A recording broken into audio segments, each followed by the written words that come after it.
Eye of the Tiger by Survivor is a classic track from the 80s. I'm going to show you how to play it all on one guitar today. It's a very, very famous song, but it's really fun to play, and it's actually quite simple to get a good sound on this track. So download your chart, let's get started. First of all, we're on the 3rd fret with our capo to be in the original key, which means that everything that looks like we're playing in the key of A or A minor is actually in the key of C minor. So if you want to play in the original key, you've got to have your capo on the 3rd fret if you're going to do it like this. Now, the intro. Key to this intro, using a pick instead of fingers, but if you've got a fingernail or if you're good at getting a nice good sound evenly with your fingers, you can use your fingers with this, but pick's going to make it easier.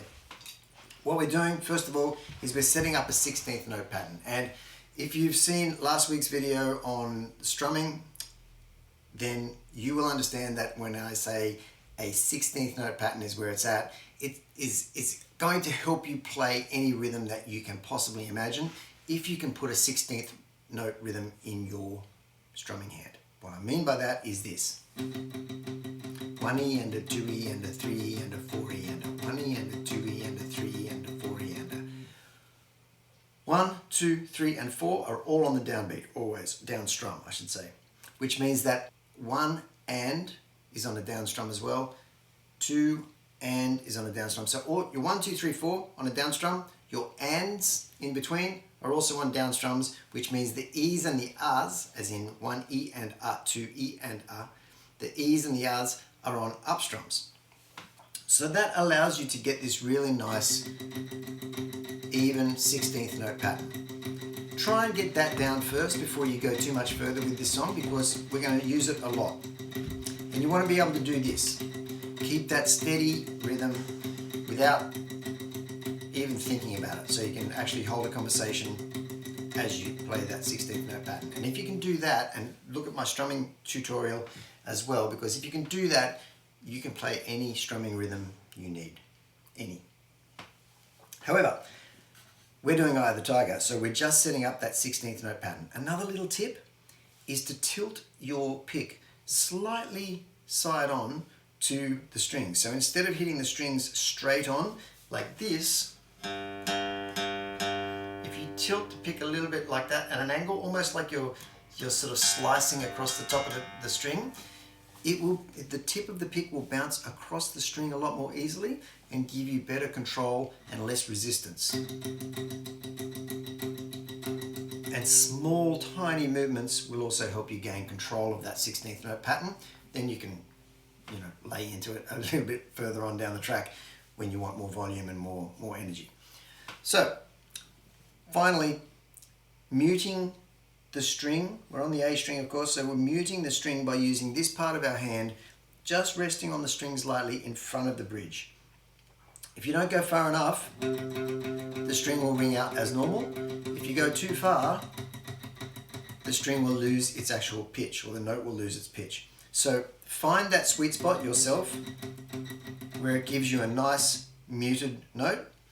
Lay down those 16th note patterns with your pick slightly twisted, slightly angled, using the down strums on the 1 and 2 and 3 and 4 and 1 and 2 and 3 and a 4E and a 1E and a 2E and a 3E and a 4E. Do 2 to 4 bars of that to begin with. At the end of the 4th bar, we're going to go with our left hand, or our fretting hand if you like, if you're left-handed. It's not necessarily your left hand. Your A minor is what we're starting with, but we're only using power chords here at this very beginning of the intro, right? So it doesn't really matter whether you play that note on the B string or not, but we're strumming A string, D string, and G string. And again, if you use small economical movements with your pick hand, it'll be easier to just hit the strings that you need. So when we hit the A, you hold it for 2 16th notes, which means you don't have to do the up strum. You spend that time on the up strum getting your hand back up ready for another down strum. So your hand is still moving the same. Don't try and stop your hand when you do that strum on the A. It's coming back up anyway. is moving across to the G. Of course, we're on the 3rd fret with a capo, so it's not actually a G, it's a B flat, but it looks like a G if this is the end of your guitar neck. Hit this G, and you can either hit it with your pinky like this or reach another finger across. If you're doing your A like that with one finger, with your first finger, you'll probably reach across with your second finger to hit the G. Now, that's the only note you need, but if you want more notes, you can muffle the A string and use the open D and G as well as part of that G chord. So you got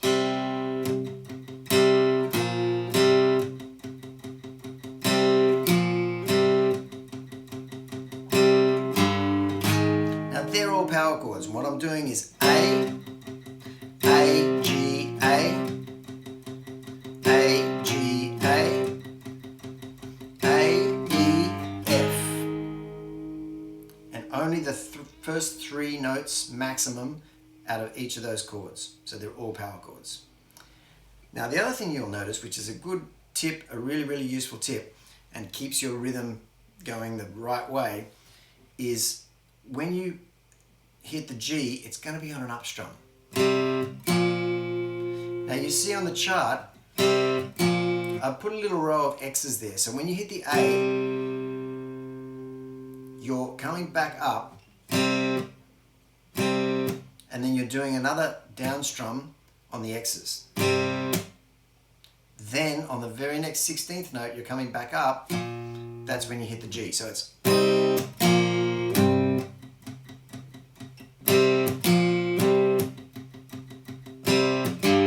same with your E, A, come back up, hit the X's, hit the E on an up strum, and then land on the F.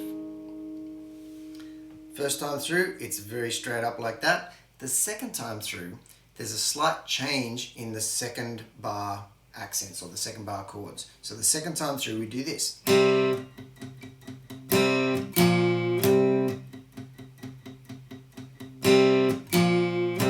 we land on the 1 of the next bar that time through. It's a little change, but it's very important and it's iconic to this rhythm, so make sure you get it. It's mapped out pretty clearly on your chart, so just be careful of that.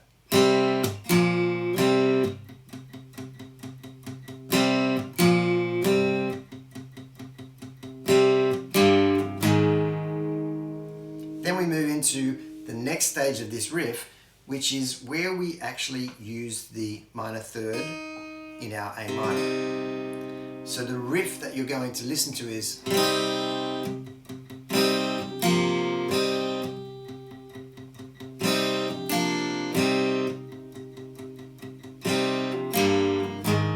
so what we're doing there is we're actually using the whole A minor chord. Well, not quite with the top E string, but that B string note, very important to get in there.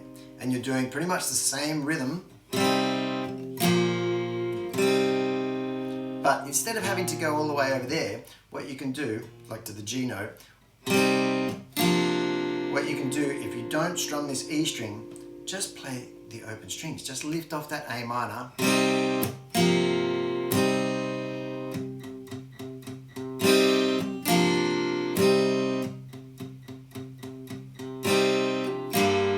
Again, up strum on the E minor. That is your intro. There's a bit there and it's very iconic, so take your time to work your way through it, get it sounding good, then you'll move on to the next bit. The next bit is your verse. Now, your verse, pretty straightforward, but to make it sound really good, we're going to keep this going through. Rising up. So when you play that A minor, I've mapped it out on your chart as that A minor taking up 1 beat, and then you're back onto this. So 1, 2, 3, 4. 1, 2, 3, 4. But you want to let that chord and all the other chords we're about to play, you want to let them ring out as long as they can until you move to the next chord. So it sounds like this. That's an F major 7. You can play a normal F major there, but I think an F major 7 sounds better.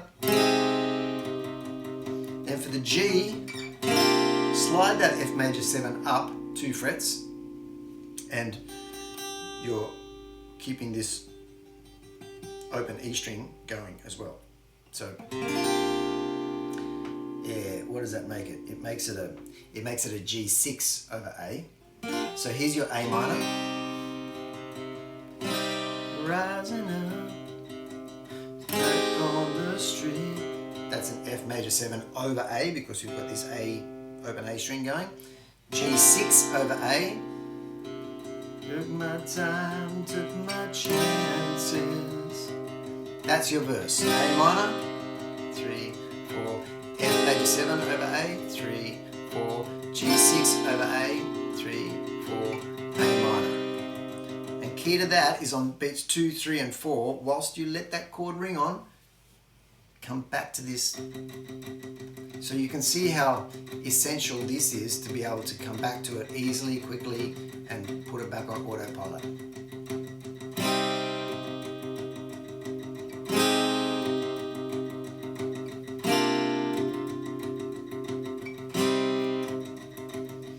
At one stage they do a little fill. You can hear the bass note do a fill and it goes. If you want to do that, slide up to 7 on the A string, go over to 5 on the G string, come back to 7 on the D string. That's just a little extra bit there. After 4 times through that little progression for the verse, at the end of that 4th time, there's a G, A that takes you up to the D minor. I haven't put that in because it's the end of the 4th repeat and it only happens on the 4th time through. But if you hear it,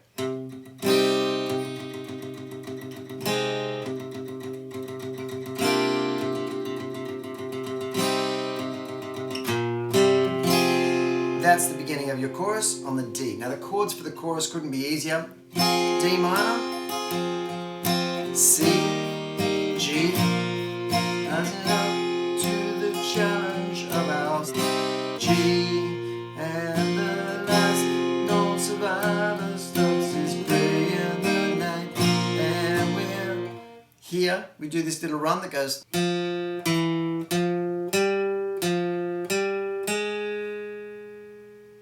Of the tiger, and then we're back to 2 bars of your open A string, then it's into another verse. Play it that way, that'll get you through. Exactly the same as the first 2 verses. Another chorus, then another 4 bars of your, then another verse, then another chorus. At the end of this last chorus, you're going when we do this, 2, 3, 4, 1, 2, 3, oh the tiger. So it just holds that kind of, that last bit, which is actually an F, and so you can lay on that. In fact, I've put that on your chart. You can get back to that F and kind of lay on that for the last bar that you're holding it for.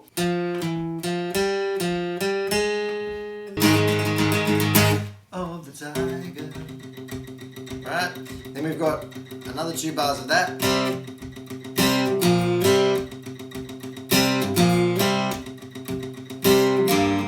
This is going to take us out. We just repeat this.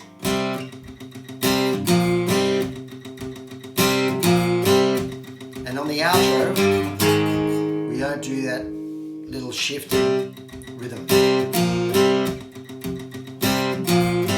We keep it like that. The eye of the tiger. Thanks for watching.